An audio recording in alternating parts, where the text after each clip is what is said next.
पाठ 4 बोलने वाली गुफा। सुंदर वन में एक खूंखार शेर रहता था। वह वन के सभी जीवों के लिए मुसीबत था। जंगल के जानवर उससे इतना डरते थे कि उसकी दहाड़ सुनते ही अपने अपने प्राण बचाने के लिए इधर उधर छिप जाते थे। कभी कभी तो उस शेर को इसी कारण से भूखा भी रहना पड़ता था।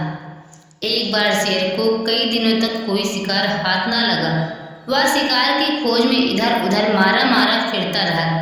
बहुत परिश्रम के बाद उसे शिकार के लिए कोई जानवर ना दिखाई दिया। उसे ऐसा लगने लगा कि वह भूख से मर जाएगा।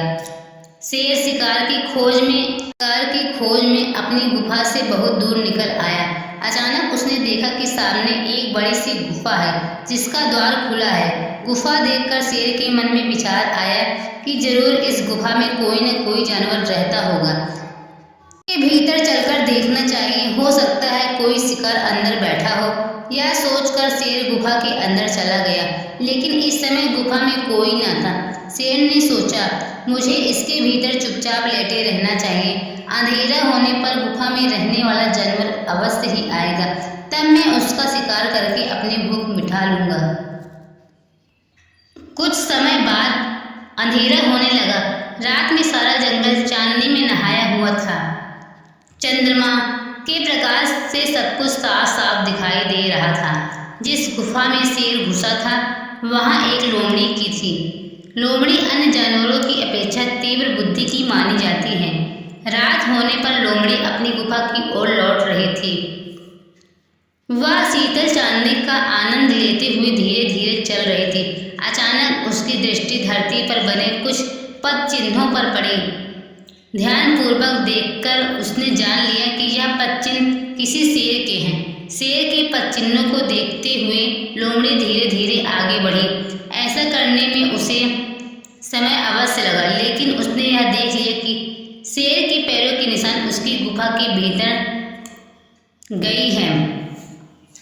उसे आभास हो गया कि उसकी गुफा में शेर बैठा है, क्योंकि गुफा में शेर के पंजों के ही निशान तो थे, लेकिन बाहर निकलने के निशान कहीं भी नहीं उभरे थे। लोमड़ी ने ठंडे दिमाग से सोचा और शेर के पंजों के निशानों की पुनः बारीकी से छानबीन की, लेकिन शेर की गुफा के बाहर आने के निशान उसे ना मिल सके। उसे विश्वास हो गया कि शेर अभी तक गुफा के अंदर ही है, जो कि अंदर जाते ही उस पर हमला कर देगा। शेर अंदर है या नहीं, इसको पक्के तौर पर जानने के लिए लोमड़ी ने एक योजना बनाई। वह गुफा की तरफ मुंह करके ऊंची आवाज में बोली, कहिए गुफा जी, सब ठीक ठाक तो है ना? क्या मैं रात बिताने के लिए आपके भीतर आ सकती हूँ? शेर गुफा के ही अंदर था, लेकिन वह चुप रहा, लेकिन लोमड़ी के भीतर आने की प्रतीक्षा कर रहा था। लोमड़ी ने एक बार पुनः प्रश्न किया, गुफा, ओ मेरी प्यारी गुफा, आज आप चुप क्यों हो? मुझे बताती क्यों नहीं कि मैं भीतर आऊं कि ना आऊं?